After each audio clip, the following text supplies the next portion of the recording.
Haleluya. Salam damai sejahtera bagi Bapak Ibu dimanapun Anda berada pada hari ini. Kita bersyukur sekali karena Tuhan begitu baik dalam kehidupan kita. Ya, kita bisa melihat kalau sampai hari ini Tuhan masih terus menyertai kehidupan kita. Bapak Ibu yang dikasihi Tuhan, itu semua bukan karena kekuatan kita, melainkan karena penyertaan Tuhan dalam kehidupan kita.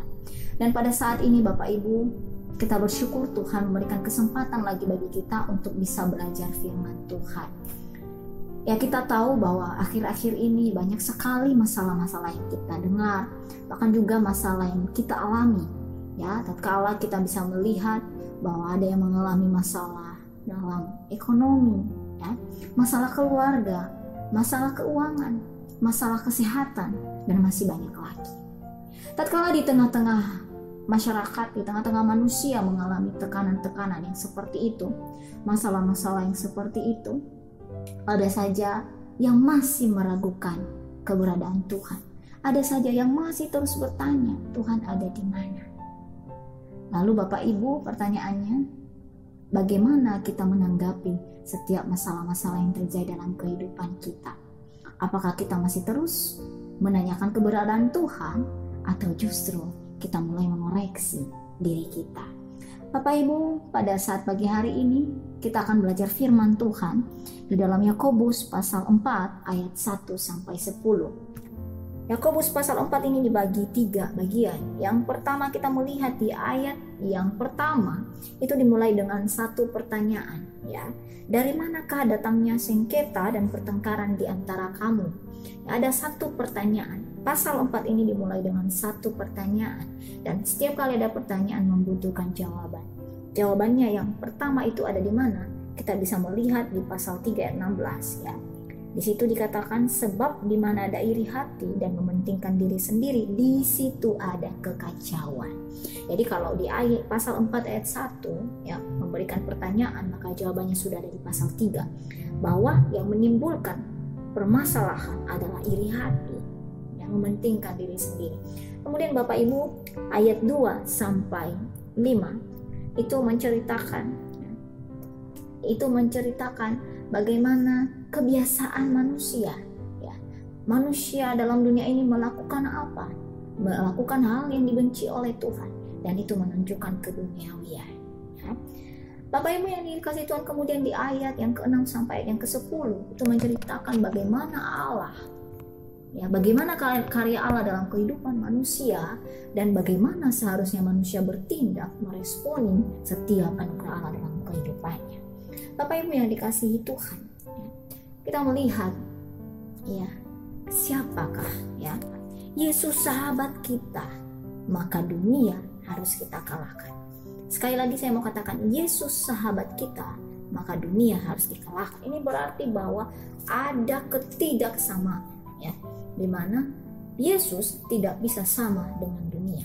Dunia yang saya maksud di sini adalah dosa, yang penuh dengan dosa yang tidak berkenan di hadapan Tuhan. Allah atau Tuhan, Allah, Yesus, ya, tidak bisa bercampur dengan dunia, karena Allah itu kudus dan Allah tidak suka dengan dunia, Allah tidak suka dengan dosa. Bapak Ibu yang dikasihi Tuhan, hari ini kita belajar firman Tuhan bahwa kita melihat apa sih yang terjadi dalam dunia. Kenapa Tuhan tidak menyukai dunia? Kenapa Tuhan tidak bisa bercampur dengan dosa? Pasal 4 ayat 2 sampai 5 itu dikatakan bahwa di dalam dunia banyak sekali kejadian-kejadian. Ya, banyak orang yang mengingini sesuatu. Ketika hal yang diinginnya tidak terjadi, maka dia akan membunuh. Selanjutnya, ada orang yang iri hati. Kemudian ada orang yang ingin mencapai tujuannya, dan ketika tujuannya tidak tercapai, maka yang terjadi adalah orang itu akan melakukan kekerasan, orang itu akan bertengkar, orang itu tidak ada damai sejahtera, bahkan melakukan tindakan yang tidak berkenan di hadapan Tuhan. Bapak Ibu, ada lagi orang-orang di dunia berdoa tetapi salah mengatakan doa, salah menyampaikan doa kepada Tuhan. Di situ dikatakan di pasal 4 ayat 3 sampai 4. Nah, dikatakan bahwa atau kamu sudah berdoa tapi kamu salah berdoa, karena yang kita minta adalah apa yang diinginkan hati kita, bukan yang diinginkan oleh Tuhan. Ya, mungkin ya, kita menginginkan segala hal supaya diberikan oleh Tuhan kepada kita, itu tidak masalah. Tetapi, pernahkah ketika kita berdoa kepada Tuhan, kita mau mencari tahu apa yang diinginkan oleh Tuhan dalam kehidupan kita? Itulah yang dimau Tuhan untuk kita lakukan. Bapak Ibu yang dikasihi Tuhan, kemudian kita melihat kalau tadi dunia itu adalah sesuatu yang tidak disukai oleh Tuhan, maka kita mau melihat sekarang, lalu ada apa dengan Tuhan? Bapak Ibu, saya mau katakan Tuhan Allah adalah kudus, ya. Dia tidak bercampur dengan dosa. Dan di ayat ke-6 ya, sampai ayat yang ke-10 itu menceritakan bagaimana Allah dalam kehidupan kita dan bagaimana kita harus bertindak, kita harus bersikap terhadap karya Allah dalam kehidupan kita. Bapak Ibu yang dikasihi Tuhan, Allah ya mau mengasihi kita, menebus dosa-dosa kita dengan mati di atas kayu salib, dan itu adalah anugerah yang luar biasa bagi kita. Maka Bapak Ibu yang dikasihi Tuhan, ketika kita mau menjadi sahabat Tuhan Yesus, mau menjadi sahabat Tuhan, maka kita harus meninggalkan segala hal yang duniawi yang tidak berkenan di hadapan Tuhan. Kita melihat di ayat pasal 4 ayat 6 sampai 10 ya. Ayat 6 dikatakan bahwa kasih karunia Allah itu begitu besar dalam kehidupan kita. Masa kita mau memilih dunia yang justru menjerumuskan kita untuk terus jauh kepada Tuhan?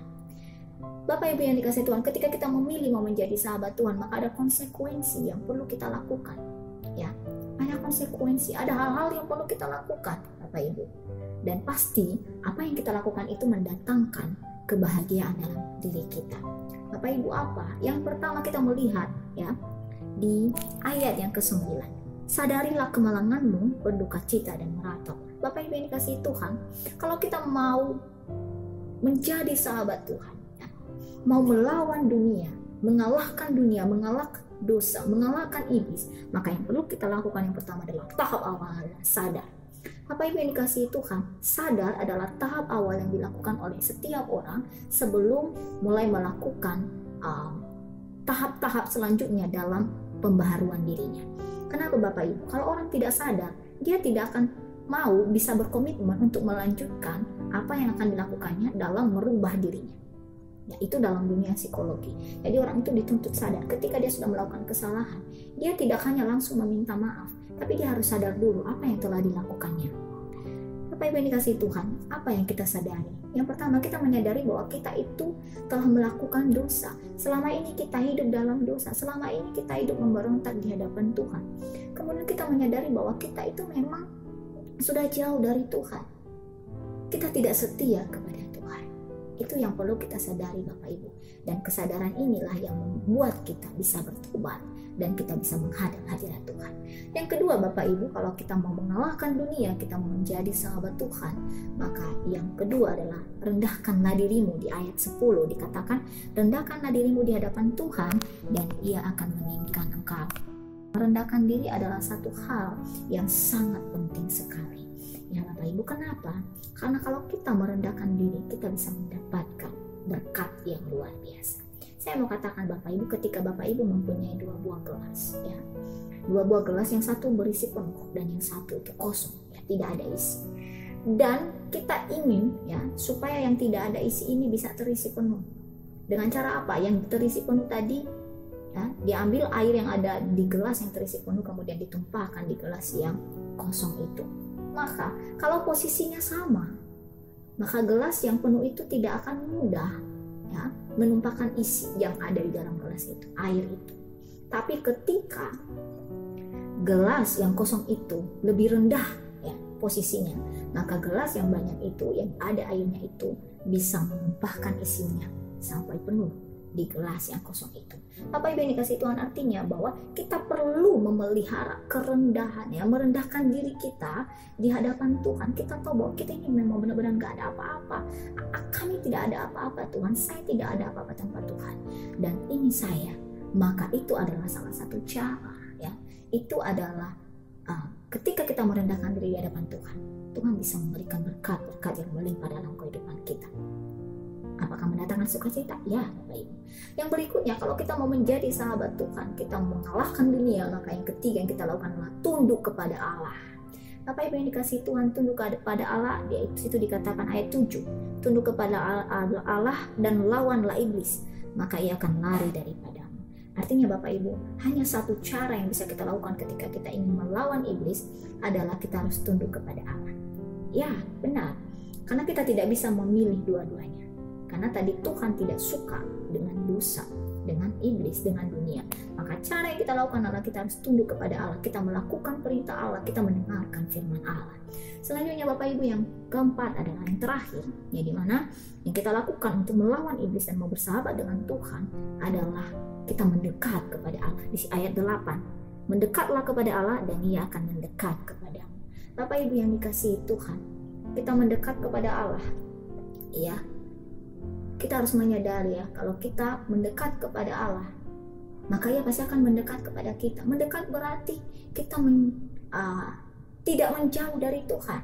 Kita tidak cuek, kita tidak acuh tak acuh, tapi kita mau terus membangun hubungan dengan Tuhan, dengan berdoa kepada Tuhan, mengambil setiap hari kepada Tuhan untuk terus membangun hubungan dengan Dia. Orang yang dekat pasti tidak akan jauh-jauh, ya. Kalau kita mengatakan kita mau cinta Tuhan, kita mau menjadi sahabat Tuhan, maka kita pasti tidak akan jauh-jauh. Apapun pergumulan kita, apapun permasalahan kita mau cerita kepada Tuhan. Kita juga terus meminta, Tuhan mau apa dalam kehidupan saya.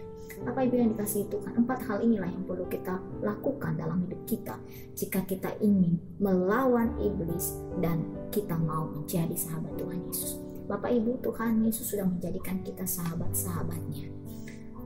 Tuhan Yesus sudah memberikan anugerah yang luar biasa kepada kita dengan mati di atas kayu salib untuk menebus dosa-dosa kita. Dan semua yang dilakukannya mendatangkan sukacita. Kita hanya diminta beberapa hal ini untuk kita lakukan. Kita hanya sadar bahwa kita telah melakukan kesalahan. Kemudian kita harus merendahkan diri di hadapan Tuhan.